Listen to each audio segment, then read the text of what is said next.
Hey everyone, and welcome back to episode 4 of What Arsenal Means to Me. You know, I thought I was going to just do something different during the World Cup, and I'm enjoying it. I'm enjoying the shows, and the guests have been brilliant. Tonight's guest is actually a friend of mine as well, which is lovely in the Arsenal world. So I'd like to welcome to the pod Tom Canton from the Gooner Talk TV. Thank you. How are you doing? You all right? Yes, all good. This is weird because normally we're in the pub talking. So now everyone's going to see how we talk, or on WhatsApp. Yeah. When we've had a little bit of heated debates, I'd like to say. But yeah, it's usually friendly. when I'm right about something and you're wrong about something. Isn't that how it works? Yeah. We'll get on to Arteta later, shall we? Sure That'll thing. be interesting. So everybody in the chat room. So as you know, for people that have been watching these shows, I'll ask Tom a question, he'll answer, you can answer. I'm going to put all the comments up, and that's how we'll go. If you want to ask anything for Tom, please wait for the questions to end, because you know me, I have to be like organised with how I'm doing it. And please press like and subscribe, because I never say that at the beginning of the show. So first up, Tom. Well, first of all, I want to introduce you. So you're the owner, the host, everything of the Gooner Talk TV. But when I knew you, you were as a teacher. Now you left teaching, and now you're a journalist, is it? Yeah. So obviously Craig, who you do Same Old Arsenal with, started the Gooner Talk way back in like 2015. And then in 2016, I took it over from him when he wanted to move on to other stuff. And I was a teacher then. I was a teacher up until 2020. 2020, because I left in the midst of the pandemic, which was kind of crazy, in October of 2020. So it's been a crazy journey, but I quit my job because I kind of was miserable doing it. Not that I didn't enjoy being in the classroom or anything like that. It's kind of the politics. I wanted to make my life more revolve around Arsenal. And now I went from that to writing about loads of football at one website to then writing just about Arsenal at Football London. So that's where I am now. So for the people that don't know Tom, and there seems to be quite a few people in this chat room that do know Tom, Tom's one of these people that when you talk about Arsenal and you have disagreements and you don't agree, it's brilliant, because you're not. Yeah, I don't even know how to put the words. You're not delusional in the way you talk. You can have a conversation with you, and 9 times out of 10 we might not agree, but it doesn't matter. It's quite like an intelligent conversation, I think the word is, where I don't walk away thinking, oh my God, he's driven me mad. I think that's really interesting. It's a really interesting thought. I just like to, I have no issue with people disagreeing with me. I really don't. Everyone's entitled to their own opinion. But what I don't like is when it turns to sarcasm and I can't say I've never been sarcastic, but because I definitely have been. But I think it's more about, it's about not losing your cool and you're having a debate with someone, not using abusive or disrespectful language when you have a different point of view to someone else, and also having an open mind that if the person you're talking to has a good argument or asks you a question that puts you into a position where you think, you've made a fair point there, to be open to changing your mind. I think that's how you should approach it. And I know that everyone has their pride about their point of views and stuff like that, but it is okay to change your mind about things. You can do that. It is, and I don't think it's a pride thing with me, because when I'm wrong, I'm wrong. I just hold my hand up. But I am a little bit different. It is. It really is a problem, and it's weird because it's like it doesn't make you any less of a person if you go, actually, I've got that wrong. I remember slating Monreal for ages, and then he turned the corner and he was brilliant. So I had to hold my hands up and go, do you know what? I got that wrong. He's actually a really good player.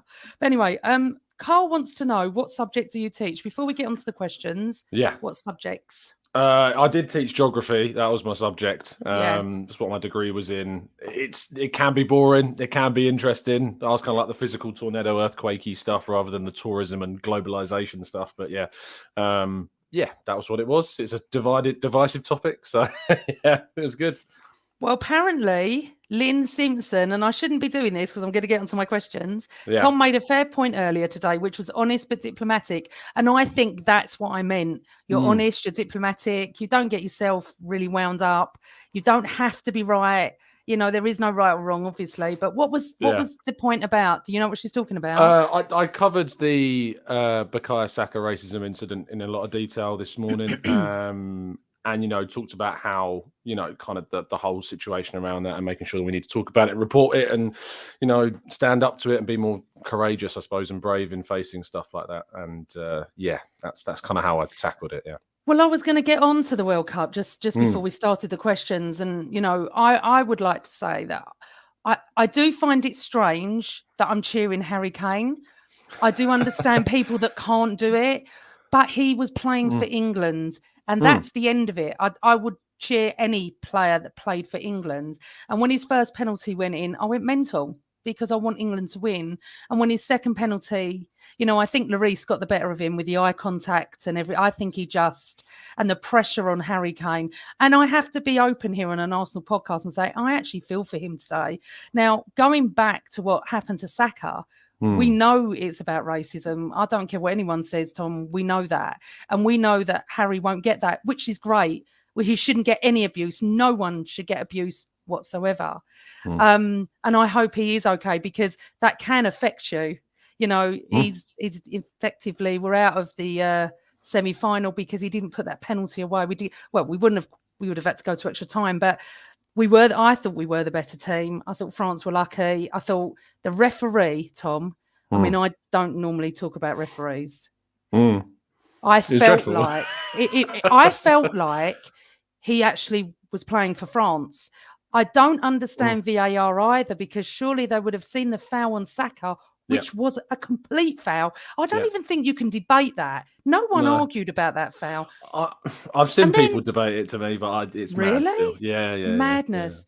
Yeah. And I do feel that I felt England put on a good performance last night. And what's fantastic, you got Jude Bellingham, which is extraordinary player, wonderful player. You got Saka, who has just been phenomenal as well.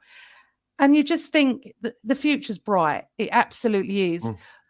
But then I saw Darren Bent tweet something this morning about Saka getting abuse today. Yeah.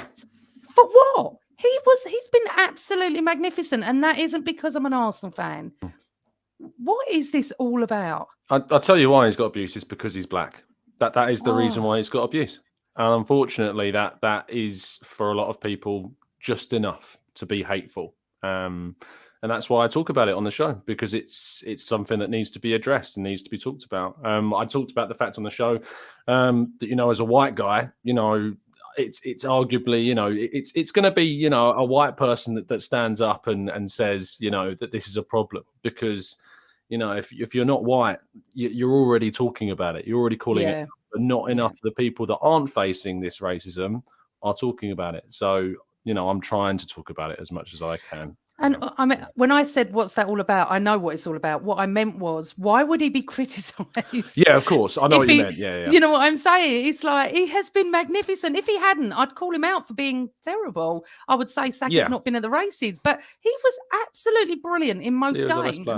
He just really was. And, you know, and again, here we are talking about Saka, but yet Kane missed the penalty. And this we knew was going to happen. And you know what was really interesting last night? My timeline is very mixed of Tottenham, West Ham, United City. I've got all lots of different people that I follow and follow me. And what I found really interesting was the amount of people that said, how comes they're fouling Saka? How comes they're going for Saka? Welcome to the world of being an Arsenal fan. Yeah. He is constantly being chopped down. And I don't know, the referee, Tom, I've lost for words. Yeah. I don't think there are words really, and I'm over. I think that because I place Arsenal above England, you know, I'm an England fan because I'm English, but I place Arsenal on a higher plane. I was over it by the time I woke up this morning. I was just like, look, it is what it is. Can't change it. I wrote a piece today about how, you know, Saka gets bullied in the Premier League, doesn't get the protection, gets bullied now at the World Cup, doesn't get the protection. And when we go into the Europa League in March, it's probably unlikely that he's going to get the protection there either. So we've just got to find our way of playing our game and not allowing the referee to have a say in it, even though they most likely will. But we've got to try and take it out of their hands as well. No, absolutely. Okay, well, look, we're out of the World Cup. It's now down to Morocco.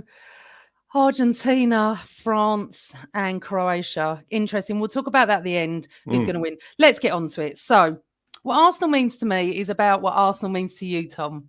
So, I want to know why, how, and when did you become an Arsenal fan?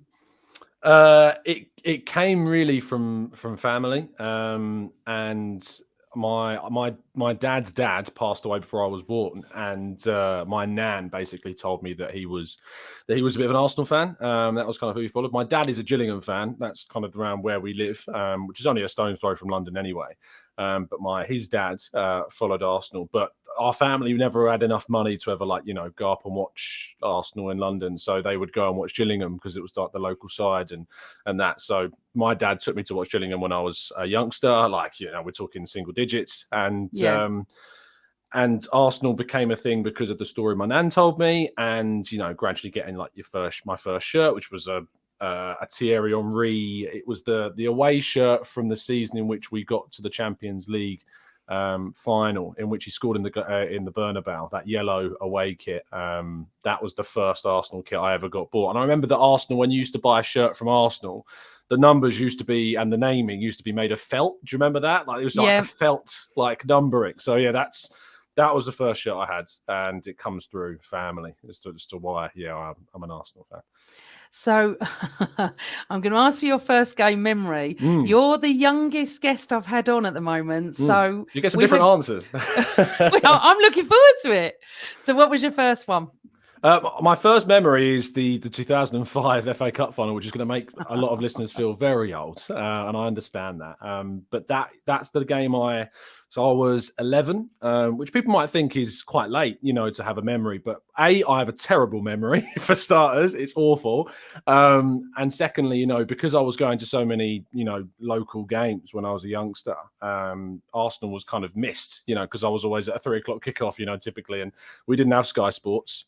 As I said, we weren't, the most well off when I was younger, and so the only way I got to watch Arsenal was on Match of the Day. So. And obviously when the FA Cup final when that was on. So the first one I really remember was the 2005 one, and the vivid moment I remember was when Bergkamp headed the ball onto our own crossbar to clear it. And in that moment, just thinking, I don't think it matters how much Man United dominate us this game, that they're not going to score. When Bergkamp does that, that you're going to get over the line, and we did. So yeah, that's the most vivid, earliest memory I have. So there you go. I feel like I'm about 50 years older than you. Oh, my life. So, okay, so that you were 11. So have you ever gone back and watched the games or know about the 70s and the 80s? Of course. I feel it's a duty George to do Graham. that. Yeah, and I agree, because I was watching the 70s football back because I started mid to late 70s, I suppose, properly.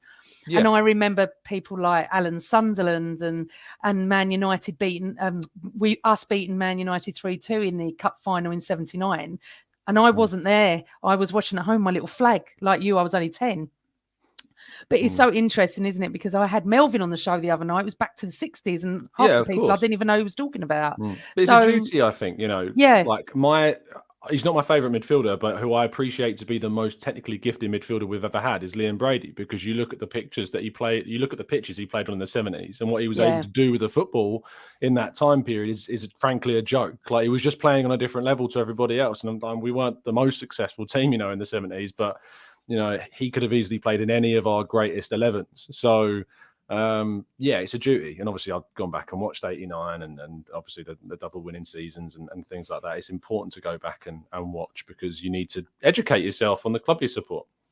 See, look, John Rowe, welcome to the pod. Sorry, John.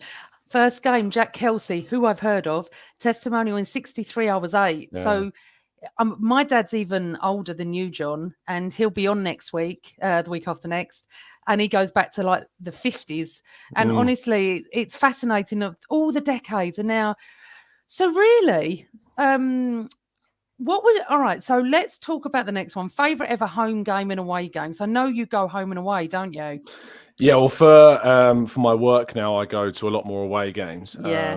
But obviously, I've been to plenty of home games now as a fan, and now I'm going to games for work. So it's an interesting dynamic. But genuinely, my favourite home game used to be the 4-1 win over Liverpool in the 2000 I think it was 17 season when Bellerin, Ozil, Alexis, and Giroud all scored. And I think Henderson got a penalty that Sterling won. But that used to be my favourite home game because it was just when I was there, the atmosphere, and I remember hugging so many strangers when Olivier put in that fourth goal. But actually, it's been overtaken this season again by the Liverpool game, the 3-2 win this season. The reason why it's my favourite game at home is, and I wasn't there either for that one, but the reason why it's my favourite game is because it signified for me the moment when Arsenal took that first step to being back amongst the elite clubs. Like in my lifetime, you think my first game, I have the true real memory of. I remember like glimpses of games before 2005 FA Cup final, but that was the last real moment of dominance because we lost the Champions League final the year after. And so obviously winning that FA Cup final was the last real moment of dominance in that golden era. And since that point, we had to wait till 2013 to get that next FA Cup and whatever. But that Liverpool game at home signified to me that step back into the direction of being an elite club again. And so that's why it's my favourite home game because of what it meant and the statement that it was in winning that game. So it's a really important game for me, that one. Oh wow. Okay. Well, I suppose this is a mute point, but your favourite first manager, I'm assuming. It is Mikel Arteta. Really? Yes, it's Mikel Arteta because Arsene Wenger, as I said, my first memory, real memory, as I say, was the 2005 FA Cup final. And Arsene Wenger's, the main years that I had of Arsene Wenger were during the years of financial austerity and ultimately the decline from, really 2010, 2011, I suppose, through to 2017 when he left. And I hated Unai Emery. I really couldn't stand our football under Unai Emery.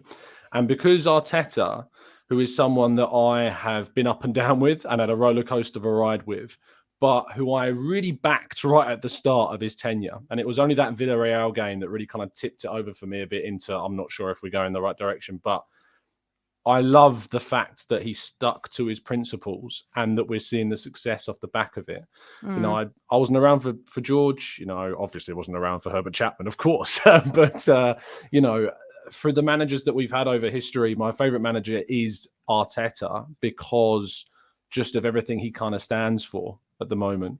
And I know that people are saying, come on, Tom, even Wenger from 06 to 18 tops everything under Arteta. I'm not saying he's the most successful Arsenal manager. I've been asked the question, who's my favourite? Exactly, yes. And you're entitled to say, but I'm shocked. I thought you were going to say Wenger. And to me, it's like, obviously, you and I have argued about Arteta over the years, and you've honestly constantly said to me, why? I don't rate him. I don't think he should be there. I mean, obviously, you've changed your minds, and I know that. But honestly, I'm sitting here going, Arteta? I thought you were going to say Wenger. No, I don't really like Wenger from where he's gone now at FIFA. Yeah, nor do I. I don't like some of his comments that he's made recently. And it's really affected my viewpoint of him. I can appreciate what he did at Arsenal separately, but that's really affected my viewpoint. But Arteta remains. I've not had many managers, so it's not loads I've got to choose from. But yeah, Arteta right now I'd say is my favourite coach. That might change in the future. It might even, if Wenger turned around and changed, and said some things, it can change. That's the point. Is I think favourites are up to change. So at the moment, yeah. And as I get the people saying in the chat box, come on, like Wenger, what he achieved in that. It's not about that for me when you're asking me about a favourite. No. It's about who you attach with, and I attach more with Arteta personally. No, I mean, me, it's George Graham, and then the first 10 years of Wenger, and obviously Arteta. But that could change, as you say, in the next 5 years. We don't know. Yeah, and I've met Arteta as well, so that kind of helps. Have you? Well, I mean, obviously in the press conferences and stuff like that. So. When you are in a room with him, like the presence, like I know people talk about the presence of Wenger, but it's amazing how such a young coach can come in and command a room. Like it's quite, it's really tense feeling when he steps through those doors, and you've got to think up a question pretty quick to ask. So yeah, fair enough. He said, "Fair enough, Tom." I think he didn't really sort of hear the question. It's just your favourite manager. It's not for winning or anything. It's really interesting. I honestly think that the Amazon documentary on Us All or Nothing has changed so many people's He hates that, by the way. view. Does he? Yeah, he hasn't watched it. He's not. I thought he came across so well in it. Yeah, he did, really but he's not. That's not what he's about. He doesn't look back. He doesn't look back at things. He just looks forward. Yeah. Fair enough. Love it. He's so dedicated. I love it. Right. Okay. So your favourite ever player to play for Arsenal and your non-Arsenal player?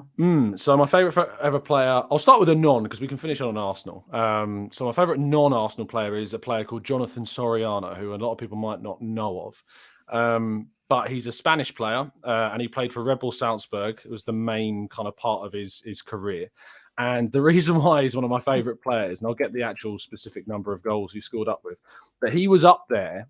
And if it wasn't, because you know how the Golden Boot works in Europe, like when you score the most goals. Well, if you play in a league that's like not considered like in Liga or La Liga, and you don't get as much weighting in terms of the goals that you score. Jonathan Soriano scored 120 goals in 144 games for Red Bull Salzburg, and was regularly up there as one of the highest goal scorers in specific seasons for them. He scored 48 goals in 43 games in the 2013-14 season, 46 goals in 49 games in the 2014-15 season, and 32 goals in 34 games in the 2015-16 season. And had the Austrian league been like kind of considered alongside the others, he would have been up there with Ronaldo and Messi in terms of goal scoring. So, and he's not talked about at all. Like, because why doesn't anyone come in for him then? He's old now. He's basically he's 37 now. But when he was doing that, Tom, though, when he was putting the ball I guess in the back because of the net they just looked at the Austrian league then and thought, well, but I'm sorry, Erling Haaland's come from Red Bull Salzburg, after his year, and you look what he's done. Maybe if someone had taken a chance on him, he would have done something somewhere else. Eventually, he did move back to Spain because he came through Barcelona as academy and played for Barca B and played for Barcelona. And so he didn't play for the senior side, but played for Barca B under Luis Enrique, actually. So he's non-favourite Arsenal player. I've got him on the back of a Salzburg shirt. Yeah, he's a cult hero of mine for sure. Favourite Arsenal player ever is Santi Cazorla. I love that guy.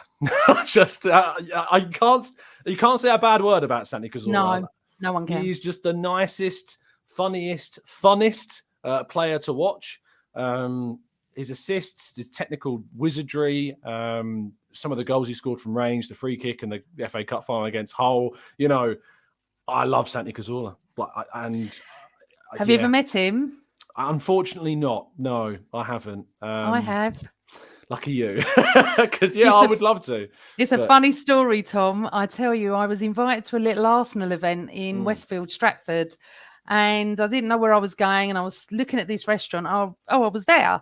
And I said to the guy, gave him my name, and he said, your name's not down. I said, maybe I'm under this certain thing. And this bloke standing next to me said, just let her in. I said, thank you. I went like that. I went, Santi. I was just like this. That moment, I've got a picture. Did he go, Amanda? No, he was, and he's very little, and I'm not short. And I was like, I'm standing in Westfield, Stratford with Santi Cazorla, and I don't know what to do because it looks like I'm really not invited to this event. Obviously, I got in, and I stood there, and I remember going, can I have a picture? And his minder came up to sort of push me away. He went, yeah. So we had this lovely little selfie done. So I met, he was so lovely. But I sort of went into shock, Tom, because if I'd have seen him, I'd have planned what I was going to say. But he was just standing next to me. I went, Santi, like that. Yeah, it was so funny. When players are like, I know, like I had it the other. Cody Gakpo plays for PSV. I was in the mix zone after the game, and he came around the corner, and I was like, I've got to quickly try and get a question. In that moment where he's about to walk on the PSV bus, I was like, they quickly thought a question up. Like, it's really tough, in those moments when you're like, when a player's kind of like just there. But yeah, no, and I'm not you, am I? So I'm not like media trained. well, even and everything. even I'm struggling to come up with a question in like 30 in split second. I just went, oh, Sandy, hello, you okay? Yeah. I was mental. You okay? Also, like I knew him because I went, Yeah. Santy, like you're my friend. But you do feel like you know them all. Yeah, you if do. you ever see them out. I remember seeing Ian Wright. And obviously I've met him quite a few times. I went, all right, Ian, like I know him, but anyway. Right, Santy, for you. I can see people asking questions, but please save them to the end and I will ask Tom. But tell us who your favourite player is. You can star them in the chat, on StreamYard. If you where the questions are, there's a little star in the top right hand corner. Oh yeah. If you click that, it saves them in the top right hand corner of your screen for you. Look there you go. You see, you learn something new. Every day's a school day. I love to learn something. I'm still teaching. That's how it works. You'll never give up that. Never give up. No. Okay, worst player to ever play for us. Your worst Arsenal player. Who did I write down? I wrote down Javinho. Is who I wrote down. There are players that are worse than him. Nelson Vivas, comes to mind. And even Skudra Mustafi comes to mind. But I think he did some okay things, in fairness. But Javinho goes down as my least favourite player because if it wasn't for him, we wouldn't have that embarrassing defeat to Bradford on our record. And I just remember that miss against Bradford and just think, like, goodness me. Like, and he, really genuinely, I did not appreciate Javinho. That's all. Thought he was awesome. Yeah. What was the guy who came to us? His name's, you'll know him. Who was the postman? Oh, but see, when you say postman, I think of Fabio Capello. So... No. Sonogo. Was it Sonogo? Was he called the postman? No, there was one before that. Oh, someone in the chat. I thought you were going to know, Tom, because now it's going to drive me mad. I can't remember who it is. I don't know. Okay. Maybe it was Sonogo. I don't know. A lot of people saying Christopher Ray, Runnison. I go back to Senderos. I go back to sort of the 80s, and there was a player called John Devine. And the problem was he was a really nice player, but he wasn't very good in defence, an Irish player that used to play for us. And I'm sure the older people in here, but I was very young at the time, sort of 12-ish, 13. We weren't very good early 80s, as you remember. Right, your favourite celebrity Arsenal fan? You're not going to know who they are. I'm just going to put that out there for starters. You don't know that. I might. Okay, do you know who Friction is? Yes. So Friction is a drum and bass producer. He runs or owns a company called Shogun Audio, which are one of the biggest drum and bass producers, and now runs a new label called Elevate as well. But he's one of the main key players in the world of drum and bass music. And he's a big Arsenal fan, and I've had him on my channel as well. And he's a lovely bloke. It's Friction. Yeah, people may or may not know if they're into drum and bass music. Heard of him. I'm too old for stuff like that. I don't feel old, but he's a lot older than me, to be fair. He's been around. Oh, is he? Yeah, he's been on the circuit. What is he, like 35 or something? I think he's in his 40s. Yeah. Hold on, someone knows him. Is it DJ Friction? DJ Friction, yeah. Wayne knows him. Why don't I know him, Wayne? I don't know him. Okay, so what do you love and not love about Arsenal? I love the fans when we win, and I hate some of them when we lose. And that's the way in which I kind of sum it up. I think Arsenal can sometimes be the best fan base in the world and sometimes the worst. And that for me is it. I love Arsenal when we're winning because everyone's so happy and everyone's, singing off the same hymn sheet. The atmosphere this season in particular has been like nothing I've ever experienced in the Emirates. In the Emirates in particular, it's something. Again, it's difficult to describe it any other way than it being unique and a first really this season. It's absolutely special. But when we lose, some fan, and I say some, and it's important to say some, just go too far and are abusive to our players and are abusive to the manager and are abusive online to other fans. And, you look at what happens online. So it was quite an easy question, actually, because, the best and worst thing about Arsenal, I think, is its fan base. We have the best fans in the world when we're winning, but when we're losing, we highlight some of the really bad parts of our fan base, unfortunately. And, it's definitely changed. It's definitely got better. And the thing is, when we're losing, we are still ending up top. So people can't really go to town at the moment. Obviously, things will change, could change. Hope they won't. If we don't sign anyone in January, I expect there to be a significant meltdown. Yeah. Oh, God. We do. And, I don't normally discuss that because I hate anything like that. But we do need to sign somebody in January. Bernadette, I love that. We're old but gold, Amanda. We're old but gold. I love it. But you're right with the fans and stuff. Absolutely. It becomes you just want to switch off social media. Because you know what? You come out of a game, you're entitled to moan and groan. We've done it 70s, 80s, 90s, and probably years before then. But it just goes too far, and everyone tries to get one up on everybody. And, I think, I don't mean to say, sound ageist here, Tom. I do think a bit of the older ones are not so much like that. We've been there, seen it, done it. We've had the 80s, the 70s. We've had it all. We've had the good. When I started watching football, it wasn't great. And then when going to school in the 80s, it wasn't great. George Graham walks in and changes the whole thing. I've left school. The whole of my school life was all Tottenham fans and winning stuff. So anyway. Well, there are some young fans now that have never seen us win a title, so yeah, and that's also really weird as well. And their favourite ever player is Emma Smith-Rowe, and I'm like, I've not seen or any Santi Cazorla. Thierry on no, but that I get. Yeah. But anyway, right, best game ever and best game this season, worst game ever and worst game this season. It's not very easy with the worst game this season because assuming it's just Man United. Well, worst game this season was Man United. Yeah. I can add more clarity to that. It's the first game I ever got to go to sit in the press box. So it's the first game I've travelled to a game as a journalist. So in that sense, it was great. I drove up there on the day. Obviously, your big expectations. We've not lost a game all season. Yep. Obviously, we lost in the manner that we lost and should have won. And probably if we'd have had Partey, would have won. Probably if that goal had been given from Martinelli, we would have probably won that game as well. And then I had to drive home as well in the same day. So it was a very long way, long day, and a really poor result. Obviously, it was a really meaningful game in the sense it was my first game to report on live from the stadium. And obviously, Old Trafford is a special place in itself, especially for Arsenal. You think about winning the title there, of course. So, but yeah, that has to be the worst game for this season. Although I tell you what, being at the Leeds game, even though we won, was pretty darn horrible. That game was, How long we were delayed for?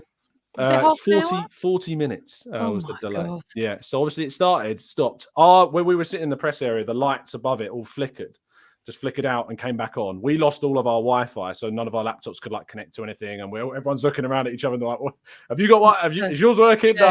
No, So that was a bit of a weird one, but obviously, it ended up being a good day from a journalism standpoint because so many people were kind of looking into why is the game stopped, and obviously we're the only ones there really knowing, and we were obviously the Leeds people coming around and telling the press box what was going on, which I was like, you should be really putting that out to the whole stadium, and telling the fans, because we were getting told like they're rebooting stuff, and I'm like, tell the fans, tell the people, because people are getting really, and we were amongst the Leeds fans there, and they're getting so agitated. And I was like, if you just give some clarity to the supporters, tell them we're rebooting the system, it will come back online. It's going to take this amount of time. We expect. Stay calm. We apologize. Don't turn around and say we're working on it and we'll be there. We'll give you an update. Just it's sometimes where you're frustrated that there's a bit of clarity. I think could help. But maybe there's reasons why there wasn't. But I think we appreciate that. No, I know. A lot of people a few people saying it's Southampton as well. That wasn't great the first half. I was there for that as well. It weren't great. Awful rain on the way down to Southampton as well. It was terrible. And also, where you live to Manchester, my God, is hours and hours. Yeah, and I'm when down you got to drive near home, South Coast. So it was 5 there, 5 back. Long day. I went to the Etihad last year. That was a journey in itself. But anyway, okay. What was your favourite game this season so far? Favourite game, again, obviously my favourite game of all time at home is that Liverpool win. So it is that. If I didn't pick that, obviously it would be the North London Derby win for obvious reasons.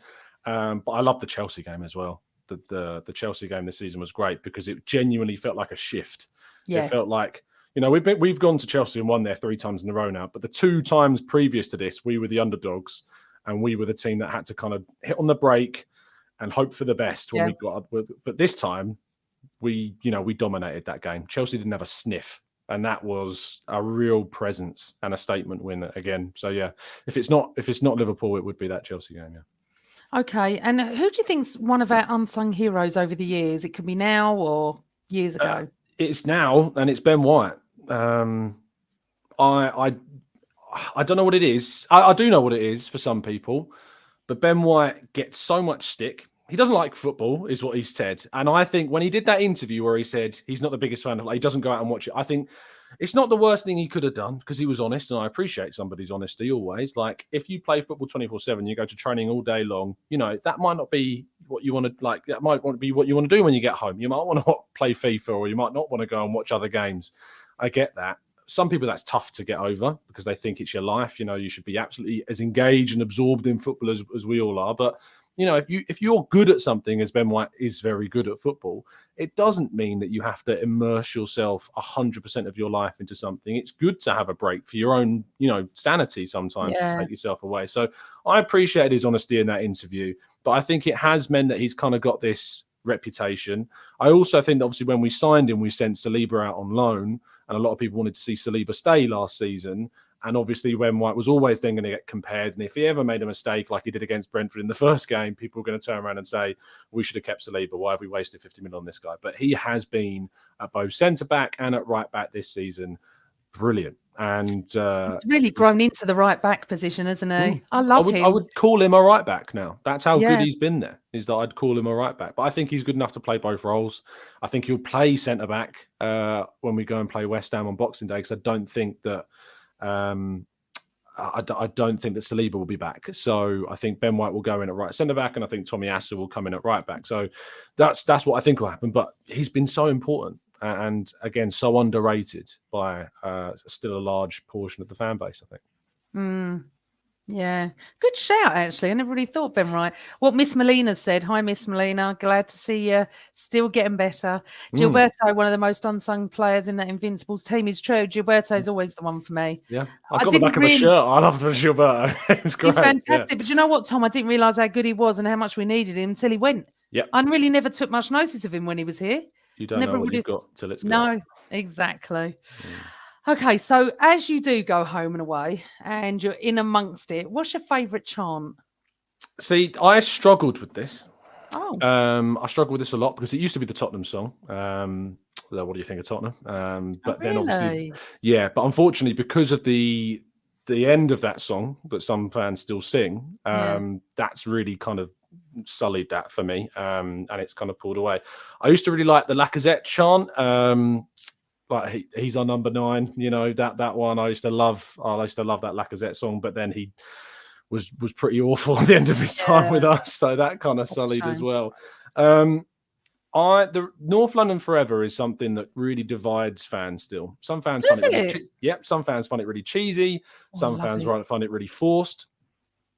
And whenever I watch Anfield, because I still have not had the pleasure of going, I know you have for obvious reasons, but I am so envious of when some clubs have their chant and their song.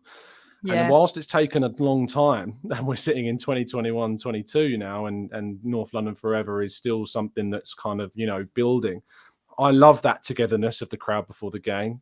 When you're at the Emirates and it comes on before, there is a bit of the goosebumps about it. The North London Derby was great for it.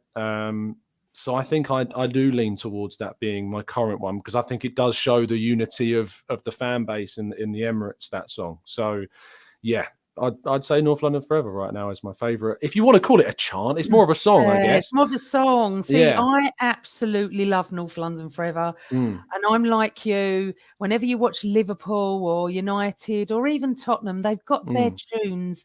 But I still said, and we had I had Stuart the photographer come on. I said, bloody tell them to play it when it's just gone a bit quieter, because I can't ever hear the first bit, and that's the bit I love. I really didn't understand the false bit on it. We haven't got anything, nothing, and but I love it, and I love him, and he's a massive Arsenal fan, Louis Dunford, and his whole family are. And he lives in Islington. What more do you want? Love the song. I guess if that's a song and you want to chant, it's got to be do. It's got to be that. That's brilliant. So, I love the Vieira song. That I've always loved the Vieira song, but it's just brilliant. All right, so we've done the chants and all of that. So we're coming up to the goalkeeper, defender, midfielder, your favourite 4 and your forward. I have gone for goalkeeper, and this is going to be a funny one. Wojciech Szczesny is my favourite goalkeeper. Again, he's not our best goalkeeper ever. This is about favourites. I really like Wojciech Szczesny. One of the best things I like about him is just kind of how caution to the wind he kind of is on and off the field. The whole video, you know, the iconic video of "It's Happened Again." You know, I just love that. Brilliant. Oh, it's brilliant. I love his technique of trying to save penalties and dramatically fail for us, but do quite well at the World Cup, where he kind of goes like both ways and then dives. Yeah. That's great. You know, I really like Wojciech Szczesny. So yeah, he's probably been my favourite keeper. But Ramsdale is very quickly becoming a favourite. He's one of the few I've had the pleasure of speaking to after the games, and he's hilarious off field. Yeah, genuinely really funny. When they did the press for the All or Nothing series, we went up to London Colney to speak to Ramsdale and Jacka. And Ramsdale's so funny. So yeah, he's quickly becoming a favourite, that's for sure. But Szczesny is goalkeeper. Defender, again, really recent, and I mean recent, is William Saliba. I am in love with him. He is and has all the potential to be, and I used this term on I think it was my show, and I don't take it lightly, but I mean an equivalent centre-back to the quality of Lionel Messi as a forward and Cristiano Ronaldo as a forward. I think he can be an equivalent of that good as a centre-back. I have no, I don't think I'm being hyperbolic. I don't think I'm exaggerating things. I think he can be that good in terms of his own position contextually. So yeah, I love the pace, the power, the composure, the confidence, the calmness, the technical ability when he takes players on, his passing. I love his goal against Bournemouth, like all of these things. Like, yeah, I really, really do like William Saliba. And I had my doubts when he was coming in. Did you? Okay. Yeah, because when I watched him at Marseille, he had his weaknesses, especially aerially, and he was still raw. And there was a lot of fans that I think didn't necessarily want to take those into account. But he has well and truly won me over, as I think he has 99.9%, if not all of Arsenal fans. Yeah. So that's that. Midfielder is Santi Cazorla, as I've already mentioned. And forward is Alexis Sanchez. So, yeah. I don't think I need to go into that because it's just Alexis Sanchez. No, you don't at all. He was outstanding for us. And what a player. I'm so gutted he left and went to United. And obviously it didn't work out for him anyway. But... Yeah. But it's so interesting. That makes I can like him still because it didn't work out at United. I feel like I've not got like that. It's not like I used to love Van Persie before he left. So did I. Because it went well at United. I can't like him because Alexis kind of failed at United. It means I can just kind of love him still. Do you know what? It's not that it went well that I can't like him. It's how he left and what he said and how he behaved. I think there's a way to leave a club. There really, really is. But it's what I like is the fact that you are younger because all the answers have been more like, Seaman, Adams. It's been, those are mine as well. And it's nice to have a difference of someone's a bit younger. It's cool. I take the word favourite kind of, because I think sometimes people think favourite means the best, and to me, favourite's not. It's just the person you'd like the most, and that's why I've picked the players I picked. Yeah. Okay, and interesting. I'm just going to ask this question because I mentioned this last night. Tom, would you have given a chance to Ramsdale in goal for England because he isn't so predictable as Pickford? That's from Thanks, Lynn.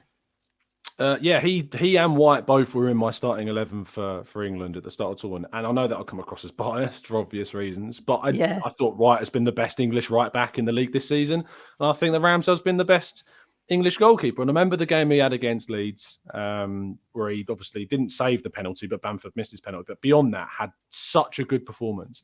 And I asked him afterwards, and I said to him, "Do you think that's the type of performance that's going to make Gareth Southgate turn around and think, maybe this is the guy to Leon?" He was like, "No, it's one game, and things don't change on one game."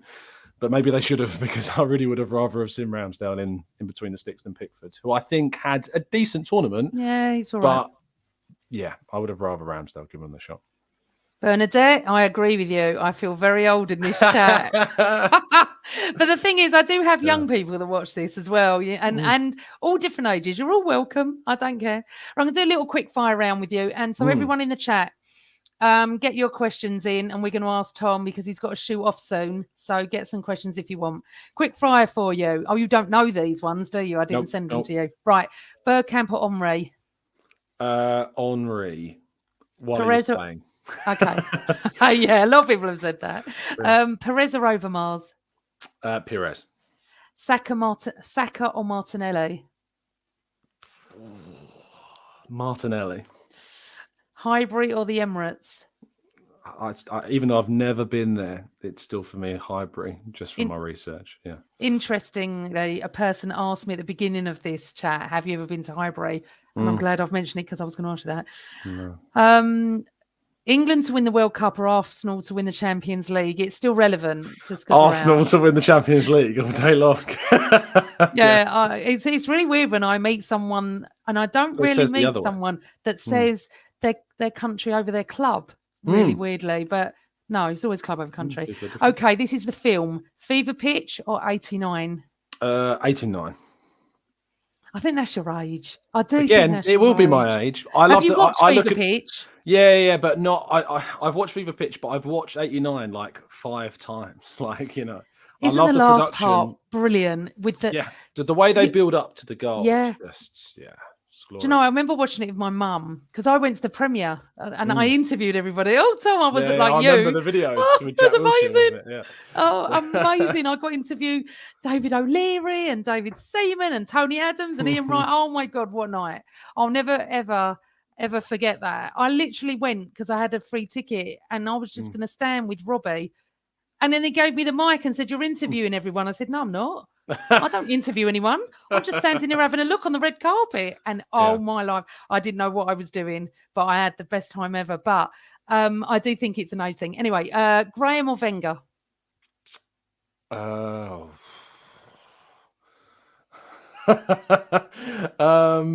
Wenger.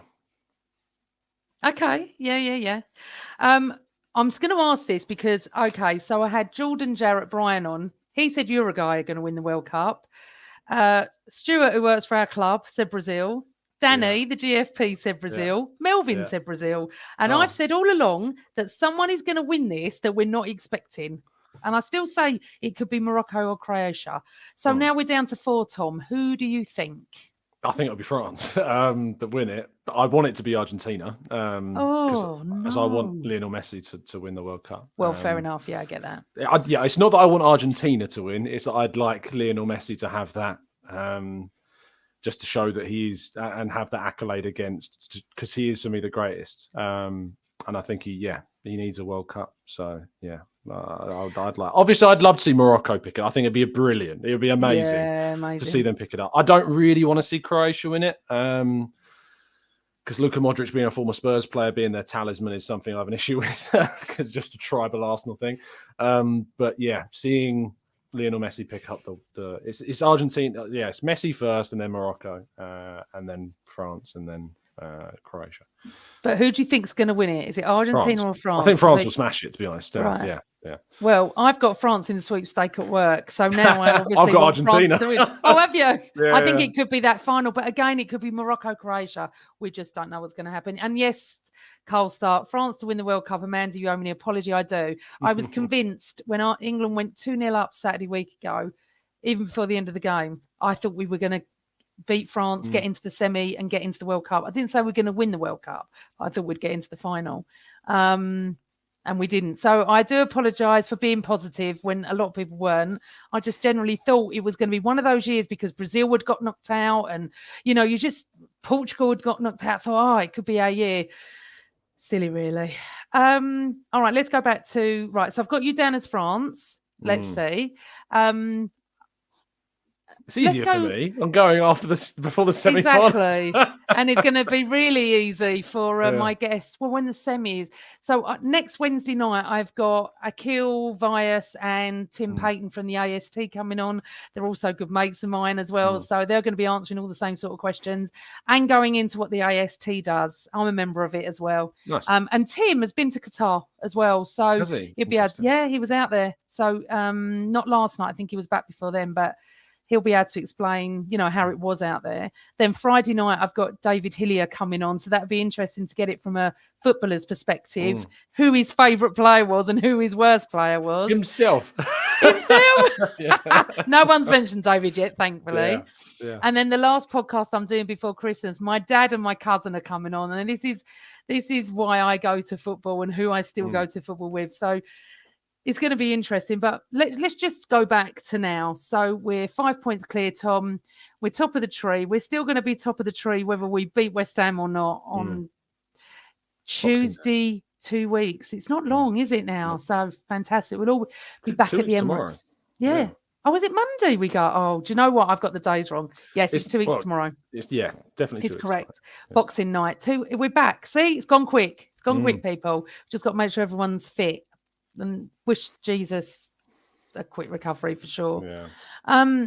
I'm going to ask you 2 questions now. Thoughts on Arteta and where do you think we'll finish? And then give you a couple of questions from a few people and I'll get you out. Your thoughts on Arteta? My thoughts on Arteta are that he has done an astounding job, that he has come back from the brink, in my view, because the Villarreal defeat was kind of a snapping moment for me a bit, and I really in that moment thought, I don't know where you go from here. And I don't think that's an unreasonable position to have been in for fans, to think that after that game. And then, of course, that then was followed by the awful start to last season and the 5-0 defeat at Man City. And then but what I've always said that throughout his entire kind of tenure has been that I've loved the off-field stuff. I've loved the recruitment. I've loved the way in which we've approached the squad building aspect of it. And the results, unfortunately, didn't always marry with how good they were off-field. And now they are.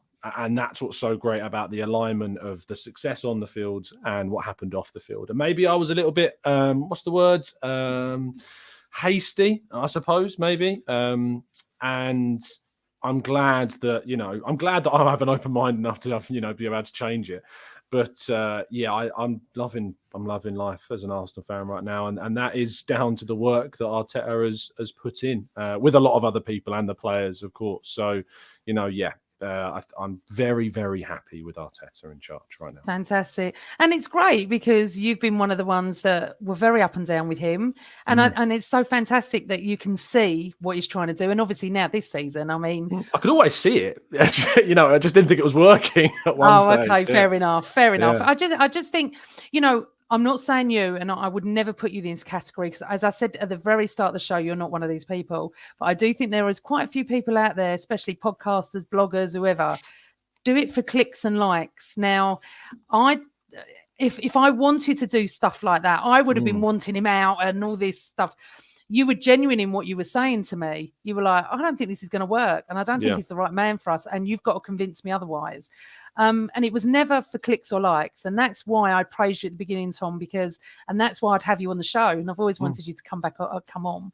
But it's really interesting because someone has just put, great show. Love needs to be a regular joint podcast.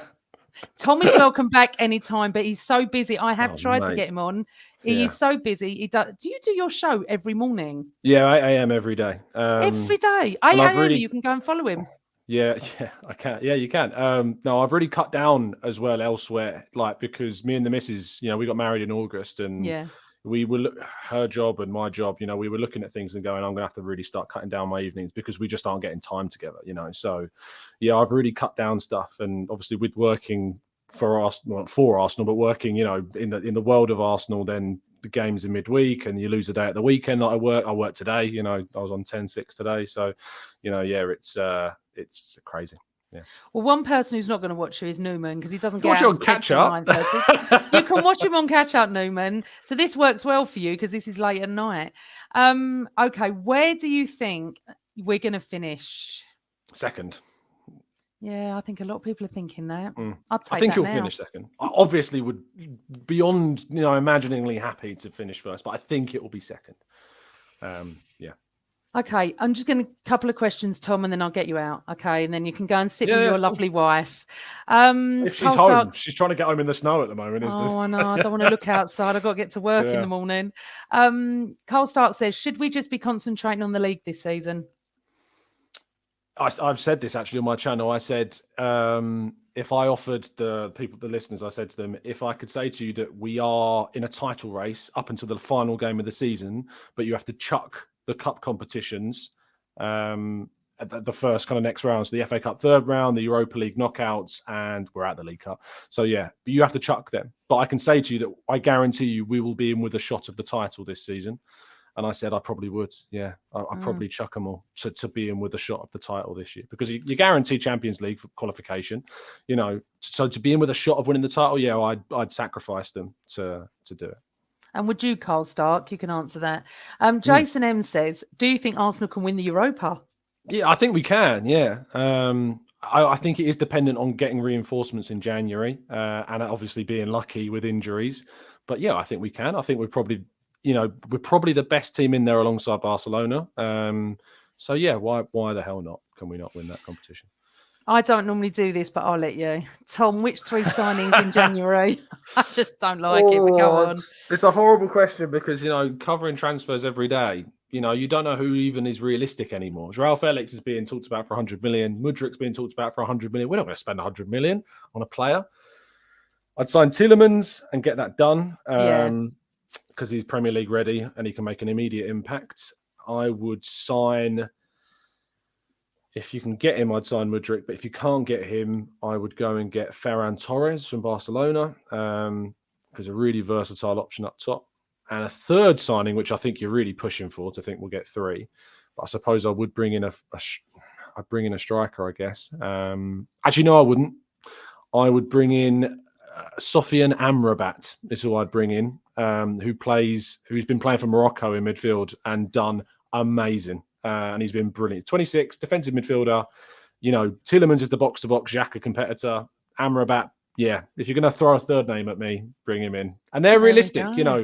They're not, Bellingham I see in the chat box. I'd love him. Don't get me wrong, but it's not going to happen. No, it's not, is he? Yeah. Robert Stevens wants to know, can I have, Tom, your top 4 in order? How are we going to finish? City, Arsenal, blooming hell.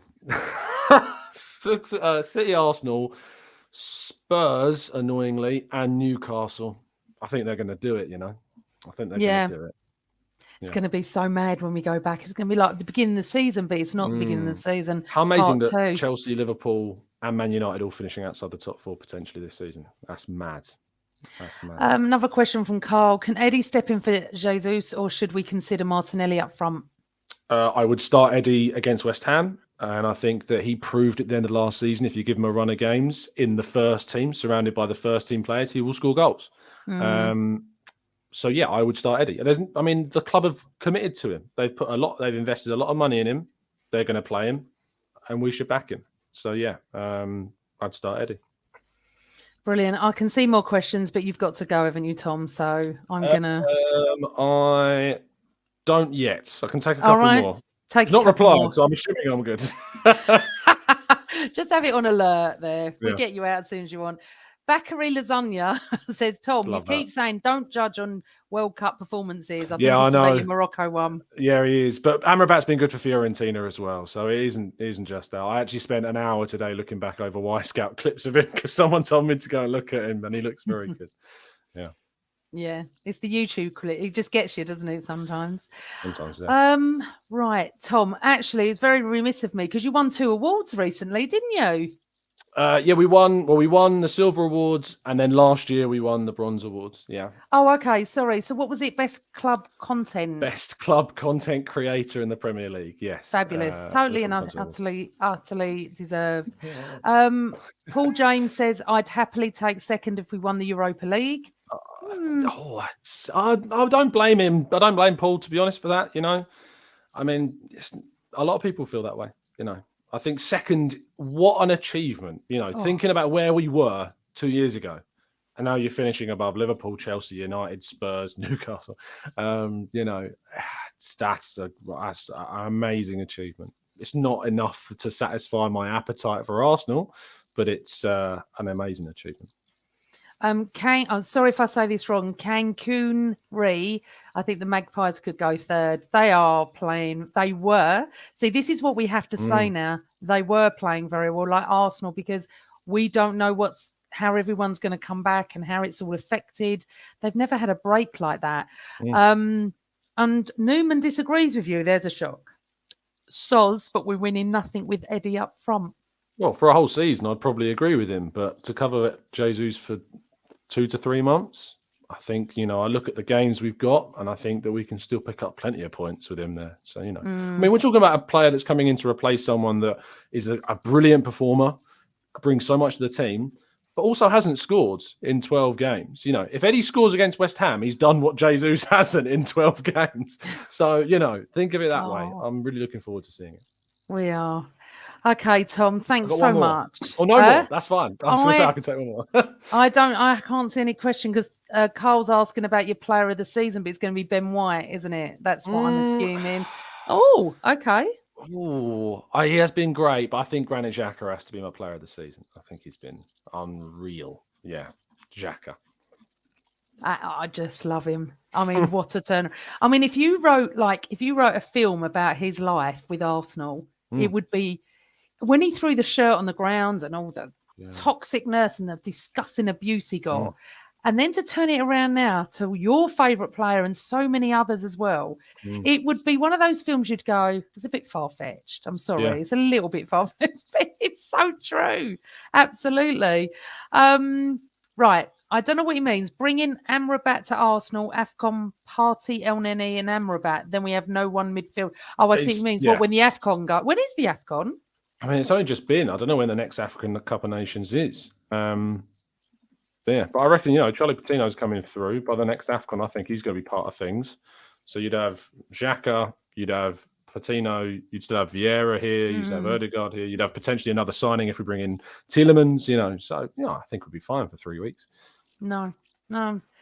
Well, I'm excited. I want to say a big thank you, Tom, for coming on. I'm so pleased that we managed to do this because you are a very busy man. You are always, always welcome back.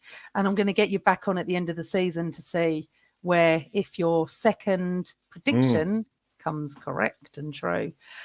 Thank you, everyone in the chat room, for coming and joining me and Tom for what Arsenal means to me. We can see what it means to him. He's now working in it, dealing with it, trying to keep his wife happy and getting up at 7:30 in the morning to do his 8 o'clock show. Tom, where can everyone find you?